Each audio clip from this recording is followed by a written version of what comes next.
नमस्कार मित्रांनो, आज आपण कर्नाटक राज्यातील एक ऐतिहासिक आणि अद्वितीय स्थळाला भेट देणार आहोत. हळेबीडू हे गाव जरी लहान असलं तरी याचे ऐतिहासिक महत्त्व प्रचंड आहे, कारण हे एकेकाळी होयसळ वंशाची राजधानी होतं. फार कमी जागा अशा असतात जिथे आपल्या निसर्गाची श्रीमंती, आध्यात्मिक शक्ती आणि शेकडो वर्षापूर्वीचे प्राचीन स्थापत्य म्हणजे एन्शियंट आर्किटेक्चर या तिघांचा सांगा पाहायला भेटतो. सुमारे 900 वर्षापूर्वीचं जुन्या हळेबीडूचं हे होयसाळेश्वर मंदिर त्याच विशेष जागांपैकी एक आहे. येथे गेल्यावर आपले सगळे प्रॉब्लेम्स हलकी वाटू लागतात.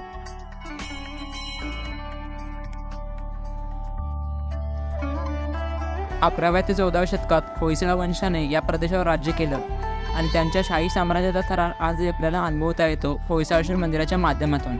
हे मंदिर पाहताना त्यातील कोरीवकाम आणि गडद रंगाच्या पाषाणातून उभारलेली शिल्पे तुम्हाला नक्कीच थक्क करतील.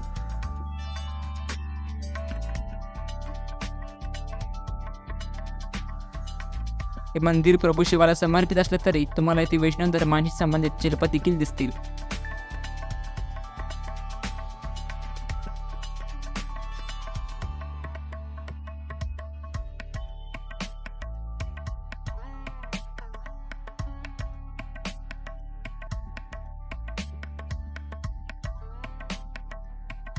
या भव्य मंदिराचं बांधकाम राजा विष्णुवर्धन यांनी साधारणतः 30 वर्षाच्या कालावधीत पूर्ण केलं.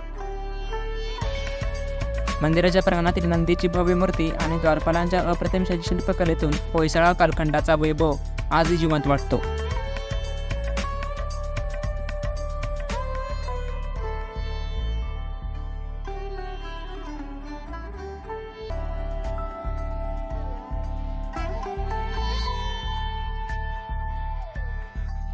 इथलं आणखी एक वैशिष्ट्य म्हणजे मंदिरांच्या भिंतीवर कोरलेली विविध पौराणिक कथांची शिल्प.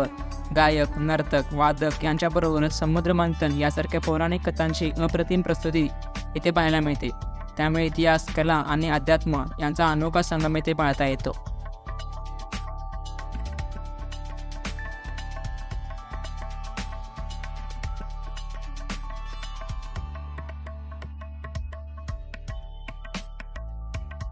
हळेबीडूचे हे होयसाळेश्वर मंदिर हासन शहरापासून 30 किलोमीटर आणि बेंगळुरूपासून 210 किलोमीटर अंतरावर आहे.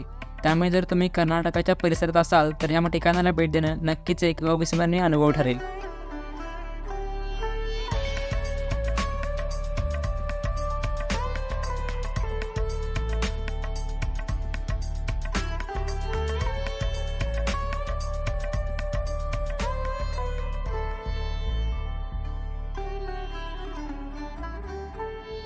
तर मित्रांनो, तुम्हाला हळेबीडूचं हे सुंदर मंदिर कसं वाटलं ते मला नक्की कमेंटमध्ये कळवा आणि अशाच इतिहासाने भरलेली ठिकाणं शोधण्यासाठी माझ्या चॅनलला सबस्क्राईब करा.